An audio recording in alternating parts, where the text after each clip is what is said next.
Pagi ini hanya sekitar berapa ini teman-teman, minus 23 derajat Celcius teman-teman.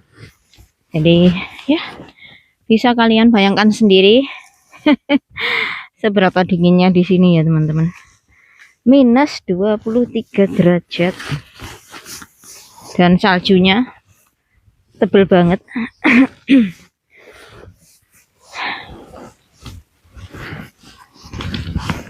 Nah, mobilnya bisa dibuka teman-teman.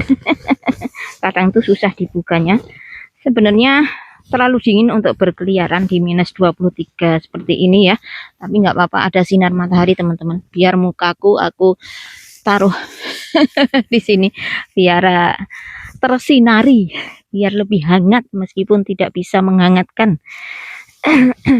Nah, saya luangkan waktu sebentar untuk menjawab beberapa pertanyaan dari teman-teman sekalian ya seputar salju seperti ini ya teman-teman. Saya sudah salam apa belum? Assalamualaikum warahmatullahi wabarakatuh. Semoga dimanapun teman-teman berada senantiasa dalam lindungan Tuhan yang Maha Kuasa. Amin. Nah, pertanyaan pertama adalah dari Mas Iswanti 5127. Beliau bertanya, berapa lama musim salju ini Mbak Heti? Gimana ya? Saya menjawabnya musim dingin saja ya teman-teman. Musim dingin di negara bagian Iowa, terutama di area di mana kita tinggal ini, secara official dalam kalender biasanya start di bulan Desember dan berakhir di bulan Maret teman-teman. Meskipun kadang bulan Mei pun masih ada saljunya ya, masih turun saljunya. Jadi untuk saljunya ini turunnya atau intensitas turunnya sering atau enggaknya itu ya tidak sama setiap tahunnya di musim dingin teman-teman ya. Layaknya seperti musim penghujan di Indonesia. Musim penghujannya pasti, tapi kadang hujannya sering, kadang enggak gitu. Ya sama dengan salju. Terus ada pertanyaan yang masih berkaitan dengan salju juga. Mbak, salju kapan mencairnya? Ini dari siapa? Ada pokoknya teman-teman. Kapan mencairnya salju? Ya kalau salju seperti ini mencairnya tentu menunggu saat temperatur sekitar menghangat dulu teman-teman ya. Saat temperatur sudah lebih hangat, misalnya dari hari ini minus 23, kalau besok bisa ke 0 derajat Celcius pasti juga akan mencair. Mencairnya pelan-pelan teman-teman, enggak sekaligus mencair gitu ya. Karena enggak mungkin dari minus 23 derajat Celcius ke langsung 23 derajat Celcius di atas 0 derajat kan enggak. Jadi mencairnya itu pelan-pelan, itu tidak membuat banjir, paling ya becek aja teman-teman ya. Ini Mbak Nur Laili Des W8W, kalau salju sebanyak itu mencair larinya kemana ya Mbak?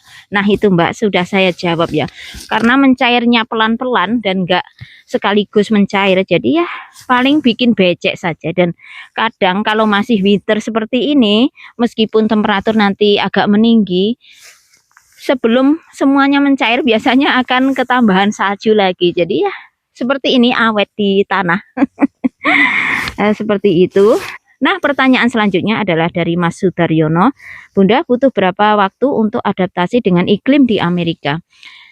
Saya nggak tahu pasti berapa waktunya, pokoknya ya karena kita tinggal di sini, mau nggak mau kita harus beradaptasi dari tahun ke tahun, dan itu sudah apa ya teman-teman, nggak terasa gitu ya. Jadi sudah ya memang iklimnya seperti ini ya teman-teman, jadi kita harus membiasakan diri saja, seperti itu Mas Sudaryono. Jadi saya nggak tahu pasti kapan mulainya saya bisa beradaptasi karena kita pas waktu pertama ke sini itu sudah bulan Oktober waktu itu, jadi sebulan di sini langsung turun salju, dan itu sudah ya mungkin sejak saat itu kita sudah mulai membiasakan diri ya. Selanjutnya dari Mbak Zailani Abdul Hakim, Mbak Heti, mobil dikeruki saljunya apa tidak merusak catnya? Insya Allah enggak Mbak, karena setiap musim dingin kita selalu seperti itu dan enggak lecet-lecet catnya ya. Nah selanjutnya pertanyaan dari Mbak Ikerini Reosyani Mbak Heti, berapa jauh rumah sakit terdekat dari rumah Mbak? Kalau ada emergency ambulance bisa datang kah? Kalau dari sini, rumah sakit terdekat itu berjarak sekitar 10 km teman-teman. Dan ambulan, alhamdulillah bisa sampai ke sini. Biasanya hanya 5 menit saat kita call 911, layanan emergency call 911, butuh ambulan dan sebagainya.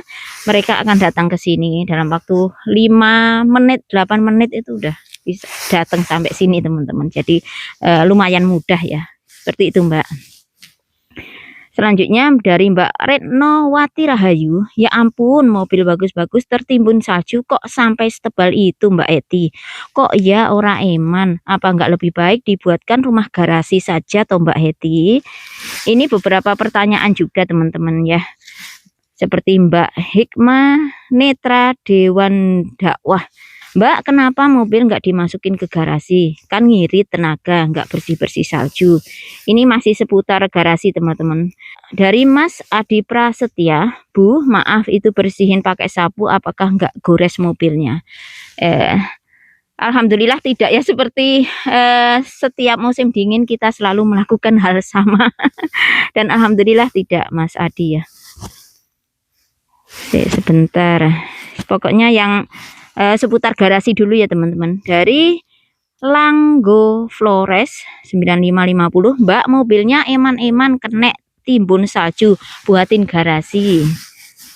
Ini seputar garasi. Dari Florentina Sundari, kenapa nggak dibikinin garasi Mbak Heti? Terus dari Mbak Nuni Kiswanti, Mbak Heti sayang banget mobilnya bagus diosrok-osrok gitu, mbok ya bikin garasi biar mobil-mobilnya nggak kekubur salju eman-eman. Ada juga dari Mbak Yanti Garut, emang nggak rusak mobilnya diselimuti salju Mbak, sayang mobil bagus dibiarkan begitu saja.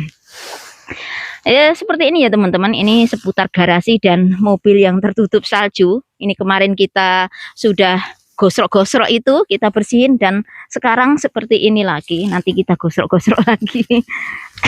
Untuk tak kantongin dulu HP-nya. Mobil tertutup salju insya Allah nggak apa-apa teman-teman ya, setiap tahun seperti ini memang selalu tertutup salju.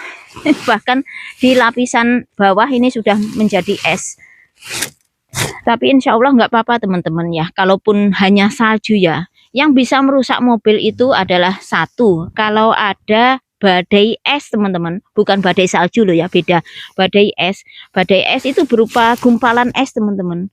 Ada yang kecil-kecil lembut banget, ada juga yang sebesar bola tenis itu. Nah, kalau mobil di luar nggak ada garasinya itu tentu bisa merusak mobil kalau menghantam mobil ya, apalagi yang sebesar pohon, apalagi hail atau es yang sebesar bola tenis itu sudah pasti bisa merusak bodi mobil itu ya.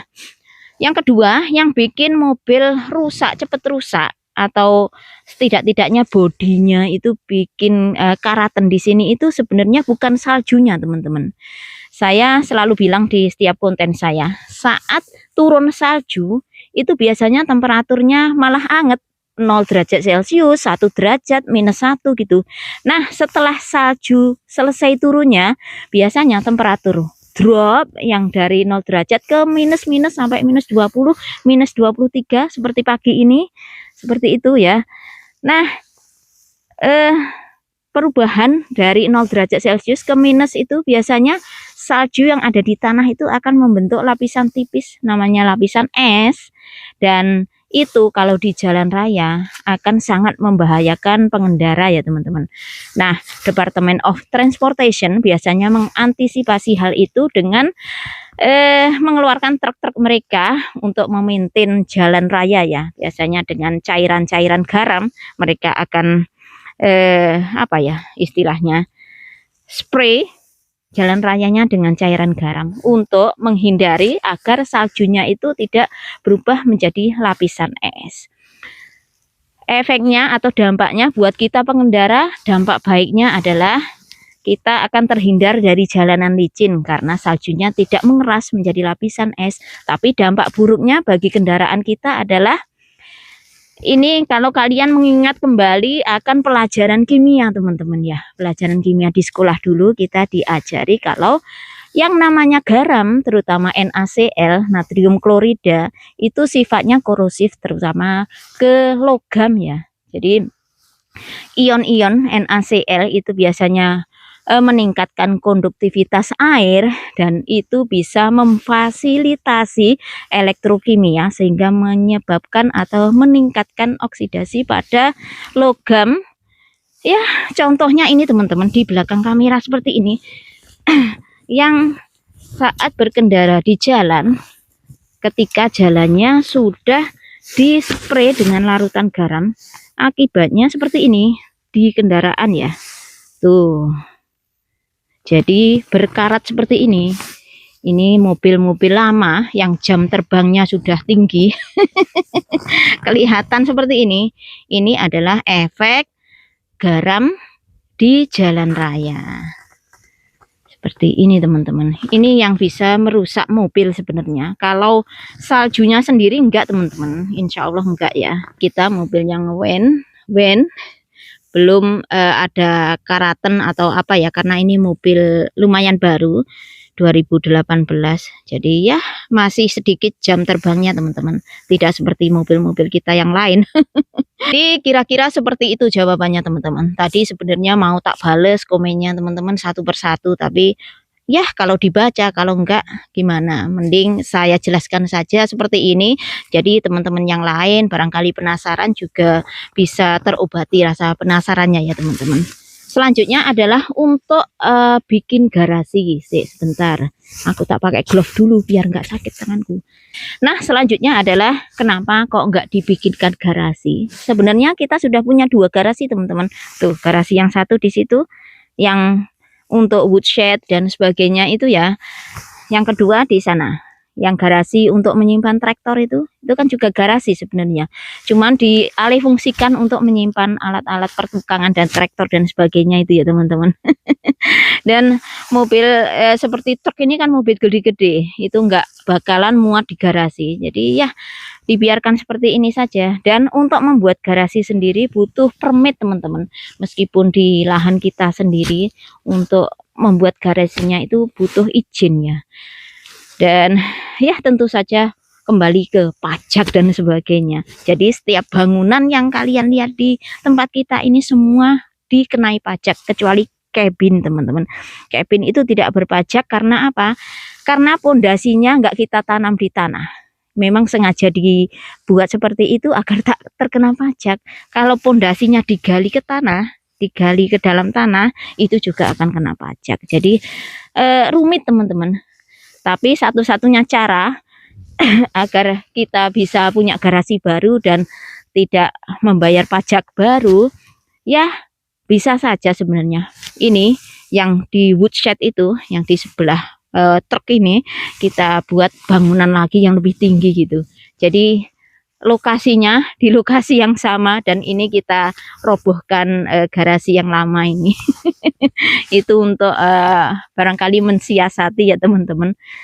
Wong di sini itu kalau pajak itu ya seperti itu teman-teman. Properti kita membayar pajak 2 kali dalam setahun, dan setiap mau membayar pajak pasti ada orang yang menginspeksi.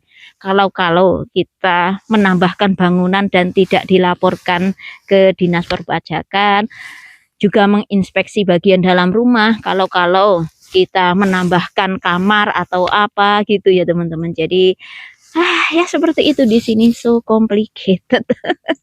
Makanya untuk membangun garasi baru ya, selain modalnya tentu saja ya dana belum ada dananya. Juga itu perizinannya yang ribetisasi itu ya teman-teman. Ya kalaupun ada uang, ada budgetnya yang turah belawah banyak gitu ya, barangkali ya insya Allah kalaupun ada rezeki kita bisa membuat garasi di sini. Ya itu tadi disiasati itu tadi. Tapi saya nggak tahu dalam waktu dekat ini kita masih mau ke Indonesia juga. Jadi ya harus dibagi-bagi budgetnya teman-teman. Barangkali belum dalam waktu dekat ini kita bikin garasi lagi. Barangkali ya kapan-kapan. Kapan-kapannya kapan. Ya, ini saya sudah apa ini? Udah kayak stove saja teman-teman. Kan ya, kelihatan kan yang keluar dari mulut saya itu udah kayak perapian aja.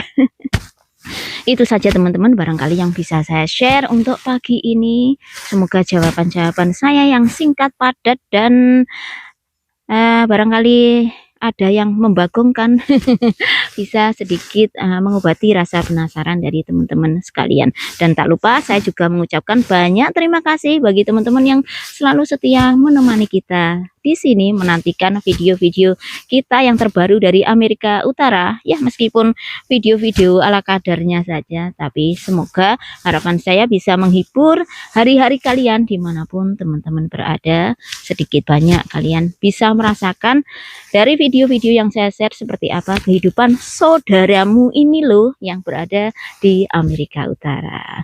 Kiranya seperti itu, dan saya sekali lagi sangat mengapresiasi. It means a lot teman-teman. Tambah teman, tambah saudara ya. Saling berbagi sesuatu yang sekira positif dan bisa membangun, menjalin silaturahmi antar kita semua.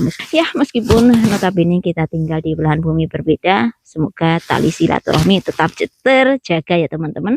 Terima kasih sekali lagi. Salam damai, salam sukses selalu. Wassalamualaikum warahmatullahi wabarakatuh. Bye bye. Saya sudah kedinginan. Yuk, come on, come on.